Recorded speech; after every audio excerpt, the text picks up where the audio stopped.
Hi పిల్లలు, మన ఛానల్కి తిరిగి స్వాగతం. మనం కథలోకి వెళ్లే ముందు కొత్తగా చూసేవాళ్ళు దయచేసి మన ఛానల్ని సబ్స్క్రైబ్ చేసుకోండి. ఇక కథలోకి వెళ్దాం. ఒక చిన్న ఊరిలో మనోజ్ అనే అబ్బాయి ఉండేవాడు. ఒక ఎండ మధ్యాహ్నం మనోజ్ తన ఊరికి దగ్గర్లో ఉన్న అడవిలోకి వెళ్తాడు. ఆ అడవిలో ఉన్న అన్ని దారులన్నీ అన్వేషించాలని నిర్ణయించుకున్నాడు. అతను ఒక ఇరుకైన దారిలో వెళుతుండగా మెల్లగా ప్రవహించే నీటి శబ్దం అతనికి వినిపించింది. ఆశ్చర్యంతో ఆ నీటి శబ్దం విని ఆ శబ్దాన్ని అనుసరించాడు. వెంటనే అతను ఒక అందమైన నది వద్దకు చేరుకున్నాడు.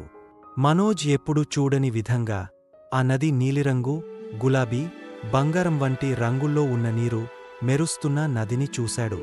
ఇది మనోజ్ మునుపెన్నడూ చూడని అద్భుతమైన నది.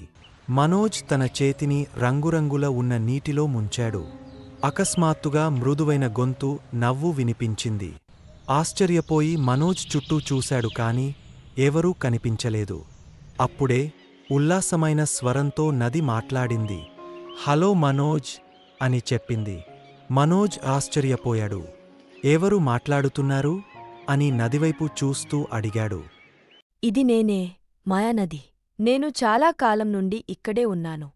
నేను అడవిని పచ్చగా, ఆరోగ్యంగా ఉండేందుకు సహాయం చేస్తూ ఉంటాను. మరియు ప్రతిదీ సజీవంగా ఉంచడం, అన్ని ప్రాణులకు సహాయపడే మాయాశక్తులు కూడా నాకు ఉన్నాయి అని ఆ నది సంతోషంగా చెప్పింది. మనోజ్ ఆశ్చర్యపోయాడు. మంత్ర శక్తులా? మీరు ఏమి చేయగలరు అని మనోజ్ ఆ నదిని అడిగాడు. అప్పుడు ఆ నది మెల్లగా నవ్వుతూ, నేను చిన్న చిన్న కోరికలు తీర్చగలను, అవసరమైన జంతువులకు సహాయం చేయగలను, మరియు అడవిని ఆరోగ్యంగా, సంతోషంగా అలాగే బలంగా కూడా ఉంచగలను. కానీ ప్రజలు ప్రకృతిని గౌరవించి, ప్రకృతి పట్ల దయతో ఉంటేనే నా మాయాజాలం పనిచేస్తుంది.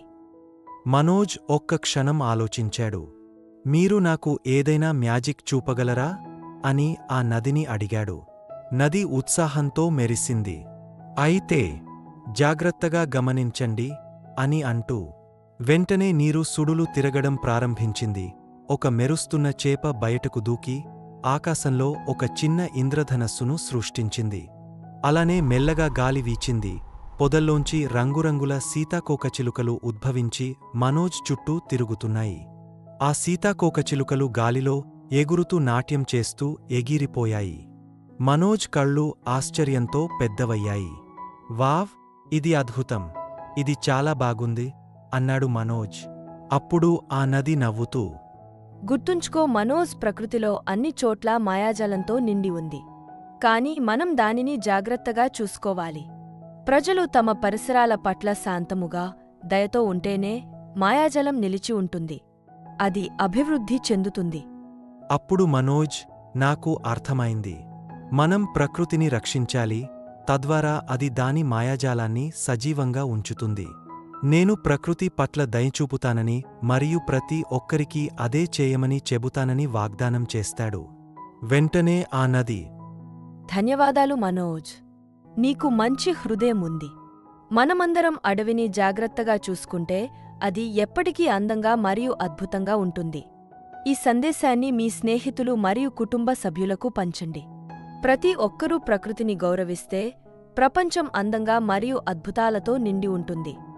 మనోజ్ తనకు తెలిసిన ప్రతి ఒక్కరితో నది యొక్క అద్భుతాలు పంచుకుంటానని వాగ్దానం చేశాడు. తనకు ఇంత అద్భుతమైన మ్యాజిక్ను చూపించినందుకు మాయానదికి ధన్యవాదాలు తెలిపాడు. అతను ఇంటికి తిరిగి వెళ్తుండగా మనోజ్ తన ప్రత్యేక సమావేశానికి సంతోషంతో ఉన్నాడు మరియు అతనికి అడవిలో ఒక కొత్త స్నేహితుడు ఉన్నాడని తెలుసుకున్నాడు. ఆ రోజు నుండి మనోజ్ తరచుగా మాయా నదిని కలుసుకుంటూ ప్రకృతిలో దాగివున్న మాయాజాలం గురించి మరింత తెలుసుకుంటాడు. అలాగే నది యొక్క అద్భుతాల కథలను తన స్నేహితులతో పంచుకున్నాడు. ప్రతి ఒక్కరూ ప్రకృతిని ప్రేమిస్తే ప్రపంచం ఎప్పుడూ అద్భుతంగా ఉంటుందని మనోజ్ తెలుసుకున్నాడు. పిల్లలు, మీరు కూడా ప్రతి ఒక్కరూ మనోజ్లాగా ప్రకృతిని కాపాడాలని కోరుకుంటున్నాను. ఈ మాయానది యొక్క అందమైన కథకు లైక్ చేయడం మర్చిపోవద్దు. అలానే సబ్స్క్రైబ్ చేయడం మర్చిపోవద్దు. ఈ మాయానది అద్భుతమైన కథను చూసినందుకు ధన్యవాదాలు.